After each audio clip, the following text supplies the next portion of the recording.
Hi everyone, Mitchell from Learn to Flourish here, and today I'm going to be telling you how to set up your own video recording studio at home. So first thing we're going to get started with is recording devices.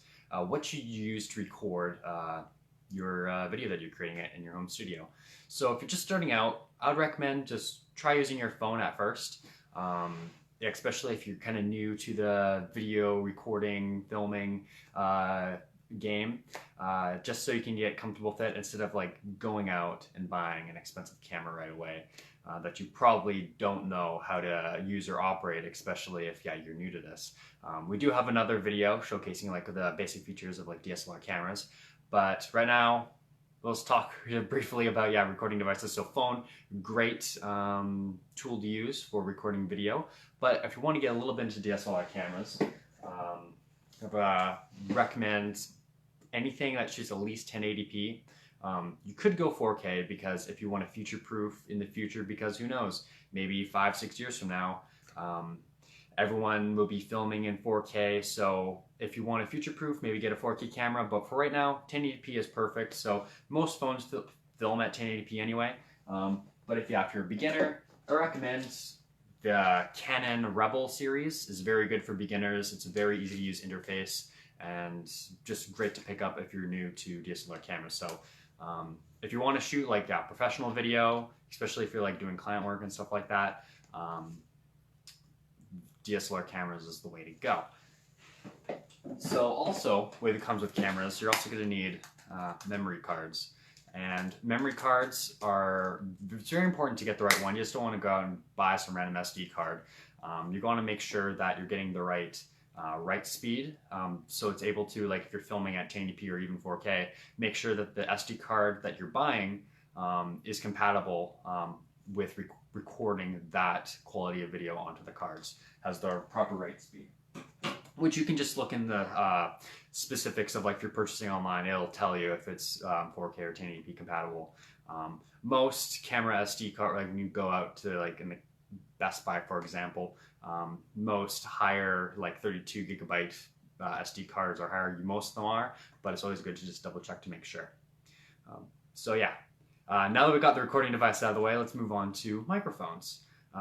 Microphones are very important. Honestly, I think audio is almost a little more important than the video actual picture quality, because bad audio can't really be forgiven. So getting a good microphone is important. A couple of different options that you can do. If you're using a DSLR camera, shotgun microphones are great. They just plug right into the camera. Also, if you're getting a DSLR camera, it's important to have an audio jack and make sure it's like compatible with a microphone if this is the method that you want to do. However, also it doesn't have to always be on the camera attached to it. You can also, there's this little thread in here. If you have a boom mount that you can buy, you can attach it and just connect an audio extension cable to it to go into your camera if you want the microphone really close to your subject, which is good. Usually you want to have your microphone at least 3 feet away anyway. If the camera, for example, recording studio, the camera is really close to you anyway, so it's okay if you have the microphone sitting up on top of the camera because it's close to you anyway. If you want to do it externally and combined your audio and video later when you're editing, you can get an external audio recorder. I recommend the Zoom. Anything that really Zoom puts out is really good for audio recorders. You can also get a lapel mic that you can put on and like attach to your camera. So it also, if you're using your phone to record, it's great too, because then you don't have to sync up the audio and video later when you're editing it. So audio, you can use a shotgun mic, external audio recorder, lapel mic, whatever suits your needs.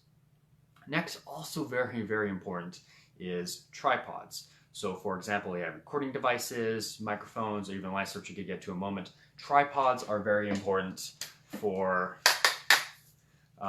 putting your equipment on, setting up your studio. So most tripods do come like with a 1/4 inch thread that most cameras and like other stuff, microphones and lights usually always have like some kind of attachment with that thread on it. So it fits on most tripods.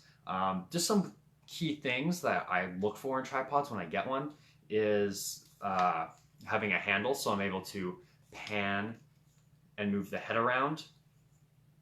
so I'm not always locked in place, because some tripods just have the thread up, and then you have to like constantly move the tripod. If you want to like change the angle, you can just easily move it around if it has a little handle and head. Also, it's very useful. Some tripods have a quick release, so you thread your, say for example, your camera on top of the thread mount, and say you need to take it off and replace it with something else. You can just click here, and then it's a little quick release, so then it's just the top of the tripod comes off with the thread, so you just slide it back in. So you can constantly take your camera or mic or whatever on and off without having to constantly thread and unthread it every time. So quick releases are fantastic. So yeah, that's what I look for in tripods. Those are the two most important things that I like. Also, I guess savability too. You don't want to have like it depends what you're putting on it. Like say if you have like a bunch of equipment, like a camera with like a light attachment and like a cage on it, you're gonna want to get like a tripod that has a little more weight on like the legs, so it's able to support that. But yeah, for just putting on your phone, most tripods will be fine. Yeah, so now let's move on to lighting. So lighting is very important, especially if you're indoors filming in a studio. You're gonna need lights. Usually your household lights aren't gonna cut it. If you're filming in front of a window, that is fantastic, because you don't have to worry about lights all the time. If you have a big light source always coming at you, but sometimes it might be, you might want to be filming at night, or it's very cloudy and the sun's not coming and shining on you. So having a lighting setup really helps. So you can go with like say a soft light, or like a nice ring light, which works, but I really prefer using these LEDs and getting at least 3. All you really have to do is just plug in a battery. I use like the Sony D style batteries because they last a long time, but you can also use AA's. You can also get AA's. This is the newer 160 LED light, I believe. So yeah, all you have to do is just plug the battery in. Super simple. Just flip the dial and turns on. As you can see, it is quite bright. So I mean, it's definitely works for video setup. So usually for the lighting setup, usually have one key light shining on me in front, and then having another to kind of off-put the shadows on the other side of the face, because if you just have one light coming from the side, then the other side is going to have shadows on your face. And if you have a light straight on, then it's going to cause a lot of shadows behind me.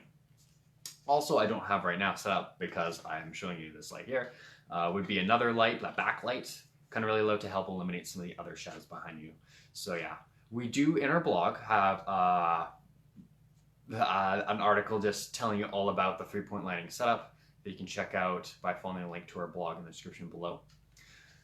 So yeah, that's basically all the main things you really need for your video recording setup at your home office. You just a couple lights, recording device, tripod to put it on, and a couple microphones. Also, I forgot to mention, when you're through your recording device, if you're using your phone on a normal tripod, you're probably going to need a mount to attach your camera onto the tripod, just because there's no thread on your phone. So they're roughly like around 20 bucks on Amazon. They're really cheap to get. So yeah, just like a little mount that you stick your camera into so you can fit on tripods. So yeah, that's all the things that you need to start your own video recording studio set up at your own home. Yeah, in the description below, I also provide a list of equipment that we actually recommend to use to set up your own recording studio, and just other various stuff like editing software, stuff like that to help you get you started in video creation. So hope you guys learned something from this video, and I'll see you guys next time on the next Learn to Flourish Live.